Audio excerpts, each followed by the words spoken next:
Good day, YouTube modeling community. Once again, welcome to another episode of Apple Pie Time with me, your host, Moparmodeler. On this episode, I'm going to work on a glue bomb. The goal for me here is not to finish it and make it a beautiful, wonderful kit. The goal is to show different techniques on how to restore a glue bomb. I say this, and most of us, we just buy regular brand new kits and put them together. But at times there are model car subjects we want to build, but they don't make the kits anymore. You can't buy them. If you find one that hasn't been built, you're looking at a lot of money. But then you can come across a glue bomb that's fairly decent that you can afford, like $3 or $4. And if you're patient and you want to test your skills, you can try to restore it. And the good thing about that is that if it's a glue bomb, you can't make it any worse than what it already is.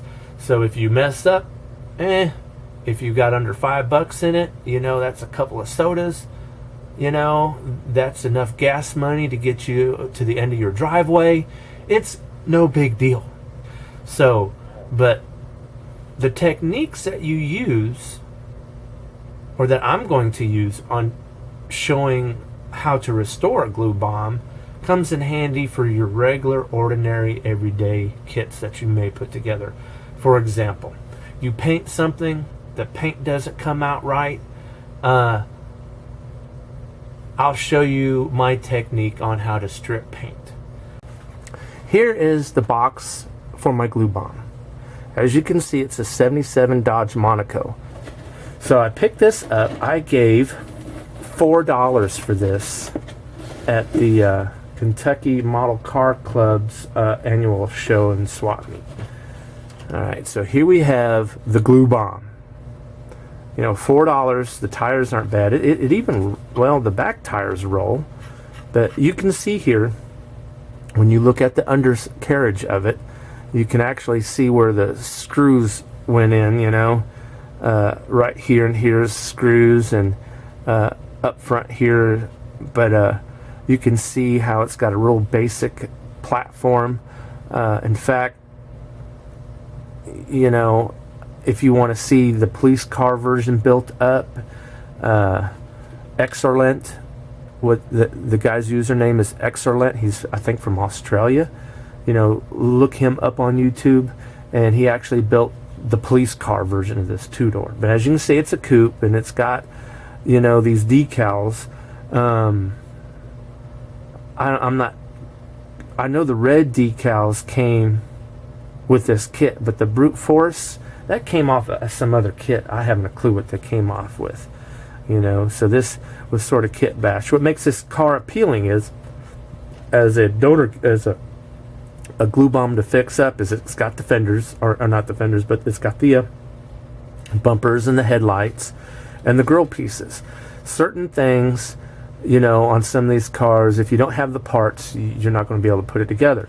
Now, if it was missing the motor or whatever, it's no big deal because, to be honest with you, why use such a crummy interior tub and motor when you can pull something out of a newer kit and make it look really awesome?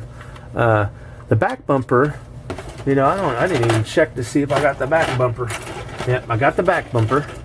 Here's the back bumper. And of course the chrome is very dirty. Some of it is yellowed out. Or it has a lot of glue and stuff on there.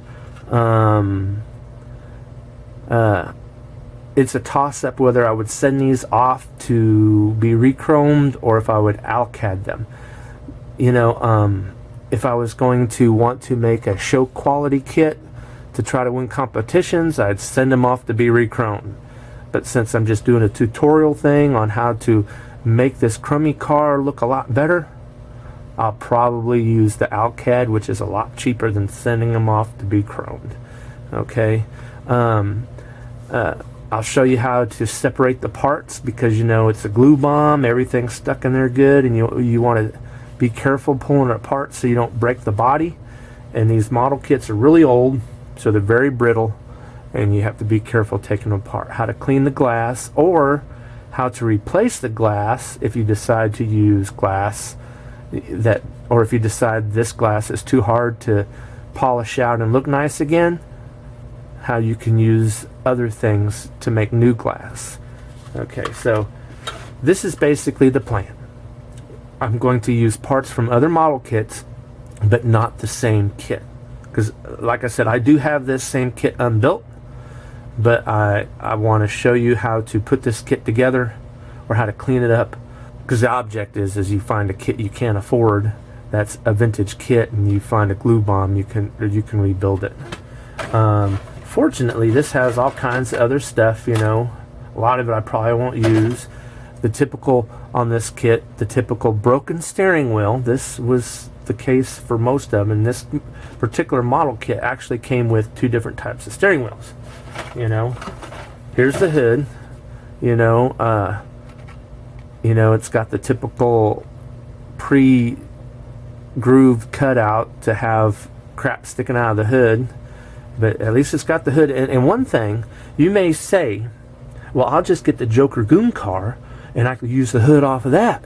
Well, I hate to say it, my friends, the coupe hood does not, the Joker Goon car's hood does not fit the coupes. That's one of the changes that happen with the molds, that I think the Joker Goon car hood is actually longer than this hood.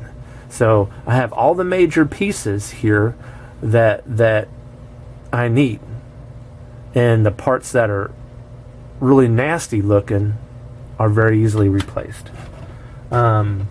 Also, what came in this kit, you know, here we have the aftermarket street rod style bumpers and stuff, you know, that came with the kit, the customizing things, you know, roll pan instead of a rear bumper. And you know, I might use the roll pan, and I might do that because if I do this, I don't have to rechrome anything. So that's a cool option.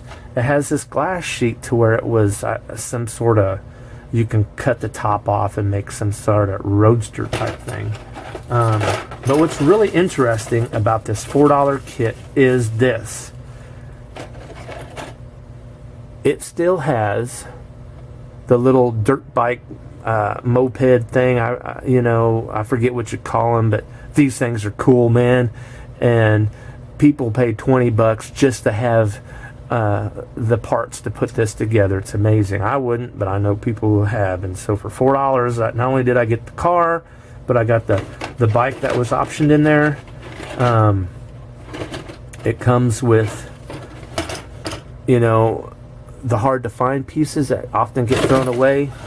This here is actually window trim that in the car that I owned actually had it. It goes right into that hole there, you know, and they were used mostly, I think they put that window trim there when the car came, the real cars came with a vinyl top, because it was a way to hide the vinyl top in here, because they came with a partial vinyl top. So anyway, this is my plan. I hope you guys are interested in it. It's even got a little CB radio, a 23 channel dial CB radio. So this is my plan, and you know, some of you guys who know me on Facebook, you know, I asked if this would be something you all would be interested in, you know, to see my techniques on restoring a model kit. And for those of you who watch, again, I'm not trying to build a show model. It's something to put into a show. I'm just trying to, you know, save a kit, you know. And even though I have 3 or 4 of these unbuilt and in pristine condition, you know, I'd like to do this and show you guys it's possible to take a glue bomb that looks this nasty. It's still got the cigarette smoke and the stains and all that on there. I might even polish on the paint a little bit to show you how you can get the paint shinier, and then strip it to show you how to strip it. But yeah, this is pretty interesting. I hope you guys enjoy the future episodes of how to restore a glue bomb. So with that, I'll turn the camera around here so you can see me. Good thing I edit this all this camera moving. Thanks for watching this episode of Apple Pie Time. Again, I like to say thank you to all those, all my friends in the YouTube modeling community and on Facebook that's been really concerned about my health since I had that accident. I'm doing better. I'm up and walking around, sorta, with I can move around really good with a walker and move around with a cane, and I can take a few steps. But see, now I can get down the stairs and come down into the shop.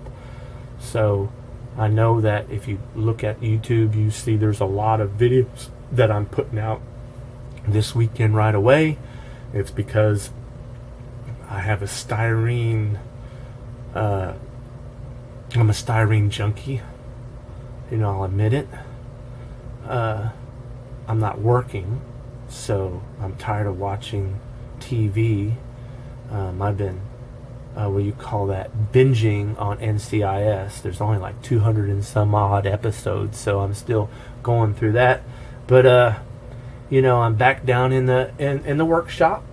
And I hate to say it, it's been 4 months since I've been down here, and I have stuff everywhere. I don't remember what I was doing or where I was at, and it's terrible because I'm like, so I'm just basically going to put up all my projects and just start on the ones that you've seen here lately on YouTube, and try to finish my Dodge Dart build, my buddy build. And to all my YouTube friends, keep the styrene flowing, buy some kits, get a good whiff of that fresh styrene, and keep the thoughts flowing.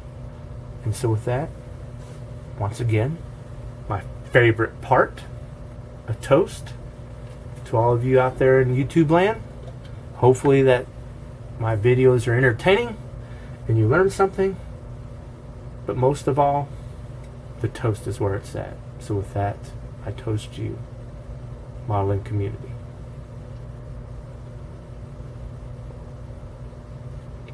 Oh yeah, that's so good. There's nothing like fresh apple pie to invigorate. See, did it already mess up my brain? To invigorate, to get flowing the juices in your mind, to bring inspiration. I need some inspiration. Let me get another swig and see how inspired I get. This is some good stuff. I'm getting inspired, but I have to warn you, if you drink too much of this, you lose inspiration. You kind of recess mentally, and I have to be careful, because it wouldn't take much for me to recess too far. So, my dear friends, good day, and God bless.